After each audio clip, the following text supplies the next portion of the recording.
네, 안녕하세요. 주식은 역시 기리기리세 기리십니다. 안녕하세요, 여러분들. 자, 오늘은 증시가 좋은 흐름을 나타내고 있고, 그 다음에 또 한 주의 마지막이 금요일 아니겠습니까? 진짜 빠르게 보고 끝내보도록 하겠습니다. 진짜로요. 같이 공부하시죠. 렛츠 기릿!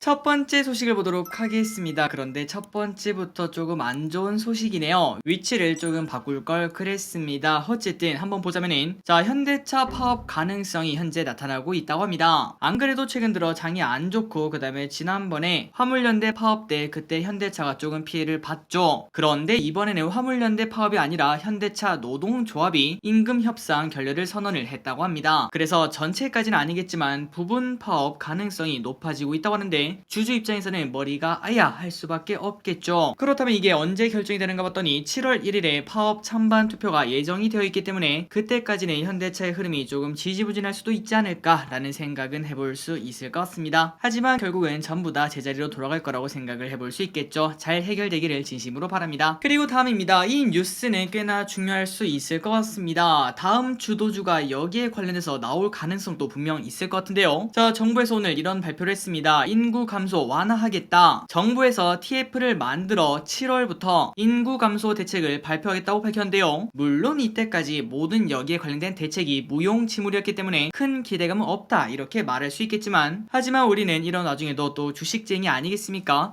야, 이거 관련주가 뭐가 있을까 이런 생각 당연히 해봐야겠죠. 정책이 새로 나오는 거다 보니까 저출산 대책 관련 주식은 우리가 충분히 공부할 필요가 있다고 생각합니다. 그리고 이어서 저출산만 문제가 아니겠죠. 인구 고령화도 문제인데 여기에 관련된 정책도 같이 나올 확률이 꽤나 높기 때문에 고령화 그 다음에 저출산 이 두 개에 관련된 그러한 주식을 공부할 필요가 있어 보입니다. 한번 기회가 되면은 저 길이 또 다뤄보도록 할게요. 다음입니다. 벌써 세 번째 소식이네요. 오늘은 진짜로 금요일이니까 일찍 끝낼 예정이에요. 물론 기름분들 야 우리가 한두 번 속냐 이렇게 말씀하시겠지만, 그런데 오늘은 오랜만에 기분 좋은 금요일 아니겠습니까? 오늘 공부는 빨리 끝내고 주말에 또 연속적으로 이어서 공부해보도록 하겠습니다. 어쨌든 계속 보자면은, 자, 이 뉴스는 우리에게 진짜 밀접한 관련이 있다고 볼 수 있겠죠. 반도체 저점인가? 한번 어떠한 시각이 현재 있는지 확인해보도록 하겠습니다. 최근 확산된 반도체 업황 둔화에 대한 우려로 글로벌적으로 반도체 기업 주가가 부진한 흐름을 나타내고 있습니다. 삼성전자, SK하이닉스, DB하이텍 그런 기업만 빠지고 있는 게 아니라 왼쪽에 있는 필라델피아 반도체 지수도 이렇게 빠지고 있는 걸 우리가 체크할 수 있죠. 그렇다면 반도체가 이렇게 안 좋은 이유가 뭘까요? 라고 물었더니 바로 경기 침체 때문에 그렇습니다. 경기가 만약에 침체가 된다면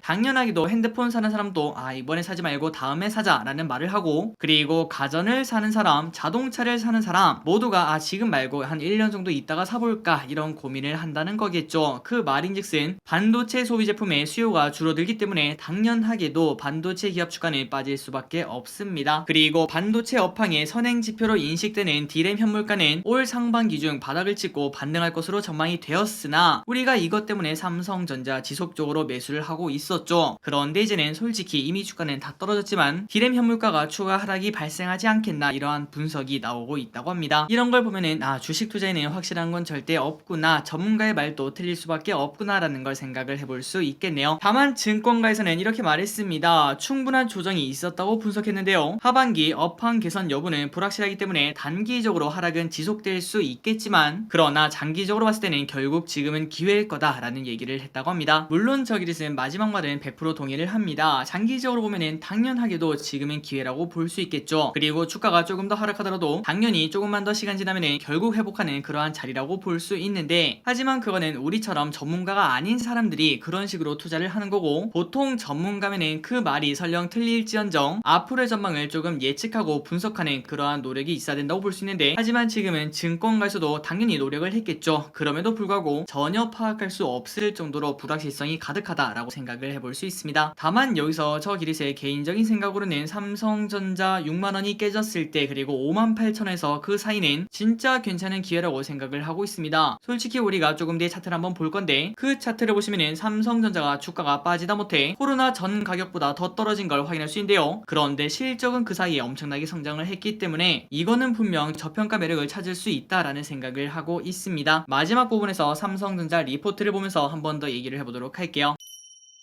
다음입니다. 카카오게임즈 최근 들어 고민이 많으실 것 같아요. 한번 관련 소식 보도록 하겠습니다. 최근 진짜 폭락하고 있는 카카오게임즈 하루에 10% 하락은 거의 예상인 걸 확인할 수 있습니다. 최근 들어 신작 게임이 나온다 그런 기대감 때문에 사람들이 야 이거 올라가지 않겠나 그런 생각을 했었는데요. 그런데 올라가기는커녕 오히려 주가가 떨어지는 걸 확인할 수 있죠. 그래서 많은 투자자분들이 야 이게 이렇게 빠질 일이냐 도대체 왜 이러냐 라고 물어봤더니 바로 라이온하트 상장 우려 때문에 결국 카카오게임즈는 오딘이란 게임이 먹여 살리고 있는데 그 오딘을 만든 라이온헤트가 따로 상장하면은 어차피 카카오게임즈는 그냥 껍질 뿐이다 이러한 우려 때문에 연일 주가가 하락을 했다고 합니다. 하지만 그 와중에 증권사의 시각은 호평이 많은 편입니다. 실적도 좋고 그 다음에 하반기 라인업도 좋다는 이유인데요. 그리고 우마무스메 이번에 나온 게임이죠. 그 게임의 흥행도 추후 실적에 큰 도움이 될 것으로 보인다고 합니다. 또한 카카오게임즈를 현재 먹여 살리고 있는 오딘도 북미, 유럽에 출시할 예정이라서 앞으로의 실적도 기대가 된다고 합니다. 그래서 많은 분들이 고민이 많으실 것 같습니다. 그렇기 때문에 저 기릿은 지난번에도 우리가 공부했다시피 게임주는 지속적으로 공부할 필요가 있다고 생각하는데요. 이미 주가가 많이 빠진 바 있고 그 다음에 하반기부터는 신작 게임 출시 기담이 분명 존재를 하고 있기 때문에 저 기릿은 게임주를 충분히 공부할 필요가 있다고 생각하는데 하지만 게임주는 이렇게 카카오게임즈처럼 갑자기 변동성이 크게 하락 혹은 상승할 확률이 꽤나 높기 때문에 저 기릿은 한 개만 몰빵하는 게 아니라 ETF 아니면은 다른 대형주와 함께 여러 기업을 같이 사는 게 좀 안전하지 않겠나라고 생각을 하고 있습니다. 어차피 섹터는 같이 가기 때문이죠. 최근 들어 카카오게임즈의 주가 하락이 너무나 심각해서 아마도 주주분들의 고민이 많으실 것 같은데 일단 오늘 조금 반등을 하고 있더라고요. 이 반등 계속 이어가서 기르분들의 고민을 조금 없애줬으면 좋겠습니다. 다음입니다. 최근 들어 하락장을 나타내고 있습니다. 그런 가운데 오늘 조금은 반등을 해주는 모습을 나타내고 있는데 그래서 이제 우리의 고민은 이거인 것 같습니다. 과연 추가적인 상승이 나올 수 있을까? 그리고 만약 그렇다면 어떠한 기업을 우리가 지금 사야 될까? 이런 고민을 해볼 수 있는데요. 한번 여기에 관련된 생각을 해보도록 하겠습니다. 그리고 일단 먼저 말씀드리자면은 하락장이 끝나고 그 다음에 상승장이 올 때 그때 깡패는 무조건 많이 하락한 애가 가장 많이 오릅니다. 그거는 기분들이 기억하시면 될 것 같고 그리고 그 와중에 꼭 상승장이 오면은 새로운 주도주가 또 발생되는 그거를 우리가 확인할 수 있을 것 같은데 지속적으로 서기릿이 매일 4시 반에 하는 노랭이를 통해서 어떤 기업이 또 새로 치고 올라오는지 그리고 어떤 섹터가 최근 핫한지 그런 것들을 계속 공부를 해보도록 하겠습니다. 어쨌든 계속 보도록 하겠습니다. 신한 금퇴서 지금 같은 장에서 줍줍할 만한 그러한 10개의 기업을 한번 봤다고 하는데 뭔지 보도록 할게요. 투자 심리가 과도하게 위축된 지금 미리 알짜 주식을 골라 반등장을 대비를 해야 된다고 합니다. 특히 현재와 같은 구간은 알짜 주식을 진짜로 싸게 살 수 있는 기회라고 볼 수 있는데요. 물론 지금 우리의 고민은 야 이거 진짜 싸게 샀는데 근데 더 싸게 파네 이런 이야기를 하기 때문에 좀 문제긴 하지만 그런데 결국 이 모든 거는 시간이 해결해 준다고 볼 수 있습니다. 계속 보자면은 신한금투에서는 실적 서프라이즈 확률 그리고 EPS 리비전 기관 수급을 포인트로 종목을 선정했는데요. 이렇게 10가지 기업을 한번 선정을 해봤다고 합니다. 파라다이스, SOL, SK이노베이션, 포스코 인터내셔널, 오리온, 신한지주, 에코프로비엠, BH, 신세계 인터내셔널 그리고 SL 이렇게 10개 기업을 왜 신한금투가 이렇게 추천을 했을까 그런 것들을 한번 공부를 해보시면 좋을 것 같습니다. 일단 가장 중요한 이유는 바로 실적이라고 볼 수 있겠죠. 다음입니다. 경기 방어주의 힘을 느꼈다. 최근 증시는 살얼음판 아니죠. 그냥 얼음이 완전 깨져 있었습니다. 그러나 그 와중에 통신 3사는 오히려 상승하는 모습까지 보여주며 이래서 경기 방어주구나 이러한 이야기가 나온다고 하는데요. 그렇다면 통신 3사가 이렇게 오른 이유가 뭔가 봤더니 실적도 좋은 흐름을 나타내고 있고 그리고 중요한 거는 배당이라고 합니다. 배당도 SKT는 6.4%가 넘는 고배당을 현재 줄 것으로 예상이 된다고 합니다. 지난주에 우리가 SKT가 이렇게 엄청난 배당을 준다는 거 한번 공부한 바 있었죠. 그리고 6.4%라면 진짜 엄청난 배당이라고 볼 수 있습니다. 그래서 기분들이 지금 현재 고민이 많으실 것 같습니다. 야 이거 주가 더 떨어지냐 경기 침체 온다던데 물론 각자의 생각은 다르겠지만 혹시나 너무나 걱정되고 이거 현금 비중이라 좀 만들어야 될까 그런 생각이 드신다면 이렇게 실적도 성장하고 있는데 그 와중에 고배당을 주는 통신주도 한번 기분들이 보시면 좋을 것 같습니다. 그리고 이런 기업들의 가장 좋은 점은 유사시에는 현금처럼 사용할 수 있다는 겁니다. 최근 들어 주가가 엄청나게 떨어졌는데 그 와중에 주가가 오르진 않더라도 그 자리에서 버틴 기업이 있다면 그 기업을 판 다음에 내가 평소에 사고 싶은 기업을 줍줍할 수 있는 그러한 자원으로 쓸 수도 있기 때문이죠. 다음입니다. 전기요금 10배 인상 소식이 나왔습니다. 뭔가 일단 제목이 좀 충격적인데요. 그런데 일단 정확하게 말하자면 전기요금이 10배가 되는 게 아니라 전기요금 인상이 10배가 될 수 있다는 소리입니다. 뭔가 말하고 나니까 뭔가 비슷한 것 같은데 어쨌든 한번 보도록 할게요. 자, 한전의 적자는 꾸준히 들려오고 있습니다. 그리고 주주분들도 화가 많으실 거라고 생각해요. 처길이 또 그 중에 한 명이었죠. 그런데 오늘 정부가 이를 막기 위해서 총괄 원가를 기준으로 하는 전기요금 인상안을 검토 중이라는 기사가 있었습니다. 그 내용이 뭔가 했더니 아마도 연료비 연동제 알고 계실 거라고 생각해요. 연료비 연동제를 사용하되 그런데 한번 올릴 때마다 최대 3원까지 올릴 수 있었는데, 그런데 이렇게 3원만 오르는 게 아니라 10배 이상 높은 34원까지 오를 수 있다고 합니다. 그러니까 지금 정해진 대로 그대로 간다면은 전기요금은 서서히 오를 수밖에 없었다라고 볼 수 있는데, 하지만 이거를 한 번에 올릴 수도 있다라고도 생각을 해볼 수 있겠죠. 그래서 만약에 34원이 오르게 된다면은 일반 4인 가정 사용량으로 보자면은 11,830원 이렇게 오를 수 있다고 합니다. 그렇다면 정부가 이거를 고민한 이유가 뭘까요? 맞습니다. 바로 한국전력의 적자를 메꾸기 위함이죠. 그래서 이러한 뉴스가 나오니까 바로 한국전력의 주가는 급등하는 걸 우리가 확인할 수 있습니다. 물론 아직까지는 미정이고 그 다음에 또 정부의 입김이 닿다 보니까 언제 또 바뀔지 모른다는 거는 우리가 생각을 해봐야 될 것 같습니다. 다음입니다. 환율 이대로 괜찮나? 연일 환율이 급등하고 있습니다. 그래서 저 기릿은 야 1,300원을 볼 줄이야 이렇게 한탄하고 있는데요. 그런데 그 사이에 유안타 증권에서는 오버슈팅인 것 같다 이렇게 밝혔다고 합니다. 그래서 그 이유로 보자면 일단 환율이 이렇게 급등한 이유는 무역수지 적자, 그 다음에 글로벌 경기 침체 우려 등의 이유로 환율이 날뛰는 걸 확인할 수 있었는데요. 다만 최근 들어 국제유가가 조금 크게 하락하고 있습니다. 그리고 이로 인해서 우리나라 같은 경우에는 교역 조건이 개선되는 요인이 될 수 있다고 하는데요. 그러니 결국 무역수지 적자 때문에 지금 현재 환율이 쭉쭉 올라오고 있는데, 이게 완화가 되면은 당연히 환율도 잠잠해지지 않겠나 라고 볼 수 있다고 합니다. 그 말인즉슨 앞으로 환율이 좀 잠잠해질 거다라고 예측을 한다는 거겠죠. 꼭 그렇게 됐으면 좋겠습니다. 다음입니다. 배달 시장의 몰락. 아마도 기름들 알고 계실 거라고 생각합니다. 그리고 실제로도 배달 어플 기름들 많이 사용하지 않을 거예요. 내용을 바로 보도록 하겠습니다. 코시국의 최대 수혜 업종이었던 배달 시장이 침체기로 들어가고 있습니다. 그러다 보니까 홀은 없이 그냥 배달만 했던 배달 전문점이 폐업 위기까지 생기는 중이라고 한대요. 그리고 데이터를 보자면 최근 들어 배달앱 사용자 수가 확연히 줄어들고 있다고 합니다. 배민, 요기요, 쿠팡이츠 모두 다 8에서 25%나 현재 감소하고 있으며, 그런데 그 반면 다른 쪽에서 수혜를 본다고 합니다. 그게 뭔가 봤더니 바로 직접 가서 먹는 음식점 예약 앱 테이블링과 캐치테이블은 각각 60%씩 사용자가 현재 급증을 하고 있다고 합니다. 그래서 이런 걸 보면은 야 역시 세상에 영원한 건 단 하나도 없구나, 그리고 모든 거는 돌고 도는구나 라는 생각을 해볼 수 있는데요. 뭔가 우리가 주식 투자를 하면서 도인이 되는 것 같은 그런 착각이 드는데, 아마도 기분들 몸에서 살이 나올 것 같은 그런 기분 다들 느끼고 계실 거라고 생각합니다. 다음입니다. 최악의 투자법 무상증자. 이 부분은 노랭이를 통해서 몇 번 말씀드렸죠. 빠르게 보도록 하겠습니다. 증시가 매로인데 이 상황에 무상증자에 무만 뜨면은 상한가 가는 종목이 속출을 하고 있습니다. 노터스, 에코케, 공구먼, CS베어링, 그리고 K옥션 등등등. 그리고 이 가운데 실리콘2라는 기업은 무상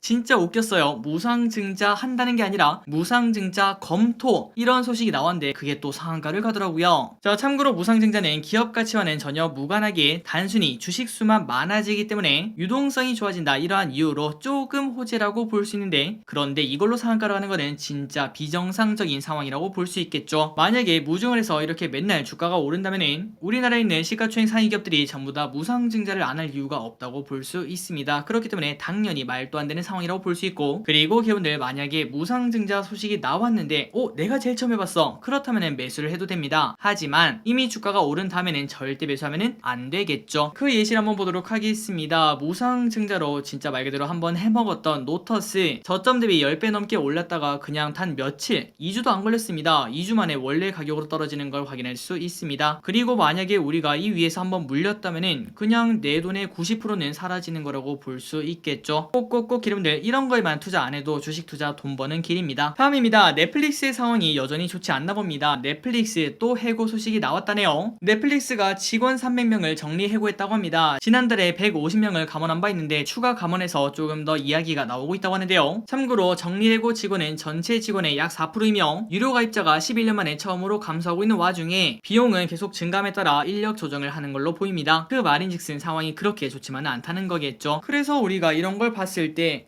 과연 미국의 고용시장이 갈수록 탄탄하게 유지할 수 있을까라는 그런 의문점이 듭니다. 만약에 또 한 1, 2개월 정도 지나서 고용이 부러지는 걸 확인하면 또 경기 침체다, 이런 이야기가 나올 수 있겠죠. 그 부분은 우리가 미리 걱정을 해봐야 될 것 같습니다. 다음입니다. 제로슈가 디저트. 요즘은 다이어트 또 여름 아니겠습니까? 그리고 코로나가 끝나다 보니까 밖에 나가는 시간이 많고 이때까지 확진 초신자가 된 내 몸, 이 몸을 좀 고치려고 하는 사람들이 많을 것 같은데요. 하지만 우리가 2년 동안 배달 음식 그리고 맛있는 간식 여기에 길들여졌다고 볼 수 있겠죠. 다이어트를 지금 좀 해야겠다라고 생각하지만 이런 것들을 끊기가 쉽지 않은데요. 그런데 그 와중에 최근에는 제로 슈가 디저트가 정말 많이 팔리고 있다고 합니다. 그러니까 말 그대로 맛은 분명 다르겠지만 최대한 비슷하게 만든 제로 콜라처럼 이러한 제로 디저트가 나온다는 거겠죠. 한번 보도록 하겠습니다. 최근 롯데제과가 선보인 무설탕 디저트 브랜드 제로는 설탕 대신 대체 감미료를 넣은 저칼로리 디저트라고 합니다. 초콜릿 칩 쿠키, 카카오 케이크, 후르츠 젤리 등등등 이런 것들을 출시를 했다고 하는데요. 왼쪽에 보면은 사진이 나와 있습니다. 참고하시면 될 것 같아요. 그리고 이러한 제품은 큰 인기를 끄며 제품 출시 한 달 만에 20억의 매출을 올렸다고 하며 아마도 기름들이 다이어트를 했는데 슈퍼에 갔더니 딱 이걸 팔고 있다 그러면은 집을 수밖에 없을 것 같습니다. 그래서 저칼로리 식품에 관심이 큰 시장을 겨냥해 제로 밀키스와 제로 핫식스 이러한 출시도 현재 앞두고 있다고 합니다. 한 2-3년 정도만 지나면 우리가 음식으로 먹는 제로 족발, 제로 짜장면 이런 것도 나오지 않을까라고 생각을 해볼 수 있겠네요. 마지막입니다. 삼성전자 리포트 보고 마무리해보도록 하겠습니다. 연일 하락하는 삼성전자 결국은 4만전자 간다 이러한 이야기가 나올 정도로 폭망한 걸 확인할 수 있는데 그래도 지금부터는 저평가 매력이 있다고 합니다. KB증권에서는 목표가를 75,000원으로 일단 낮추긴 했지만 그러나 지금 가격은 너무나 매력적이라는 평가를 내렸으며 그리고 하반기에 메모리 반도체 사업이 다운사이클에 진입을 한다고 하더라도 낮은 메모리 재고와 그리고 내년 제한적인 생산 능력 확대 등으로 그러니까 모든 거는 수요와 공급이겠죠. 하지만 내년에 메모리 반도체 산업의 공급이 그렇게 늘어나진 않기 때문에 결국은 2018년처럼 경착륙이 오는 거 아니냐 이런 생각을 해볼 수 있는데 그런 경착륙은 없을 것으로 현재 예상이 된다고 합니다. 그러니 결국 메모리 반도체 사업이 다운사이클에 들어가는 거 이거는 전부 다 이미 반영을 했다고 해석을 해볼 수 있고 그리고 우리가 왼쪽 월봉을 딱 봤을 때 자 지금 가격은 진짜 쇼킹합니다. 코로나 이전보다 주가가 더 떨어진 걸 확인할 수 있죠. 조금 내 실적을 보시면 아시겠지만 그 사이에 실적은 분명 성장을 했는데도 불구하고 주가가 이렇게 빠졌다는 거는 결국은 여기는 당연히 회복하는 자리겠구나 이러한 자신감을 가질 수 있을 것 같습니다. 그리고 플러스 삼성전자의 60월 선은 코로나 때도 깬 적이 없기 때문에 여기쯤은 당연히 지지를 해주지 않을까 58,000원이면 충분히 매력적이지 않을까 이런 생각 해볼 수 있겠네요. 그리고 여러분들이 삼성전자의 실적을 확인하시면은 2019년, 2020년 이때 매출보다 지금은 벌써 50% 가까이 성장하는 걸 확인할 수 있고요. 게다가 영업이익과 순이익도 그때 대비 2배나 오른 걸 확인할 수 있습니다. 하지만 주가는 그때보다 떨어졌다. 물론 지금이 반도체 사이클이 좀 안 좋다 뭐 이런 이야기가 나오지만 그럼에도 야 이거는 싸다 라는 얘기 해볼 수 있겠죠. 한번 여러분들 고민을 해보시면 좋을 것 같습니다. 자 오늘의 공부 여기까지 끝났습니다. 이번 주말 야 이렇게 쉬어도 되나 싶을 정도로 푹 쉬시고 저 기대스는 다른 공부로 돌아오도록 하겠습니다. 지금까지 기대셨습니다. 빠이요.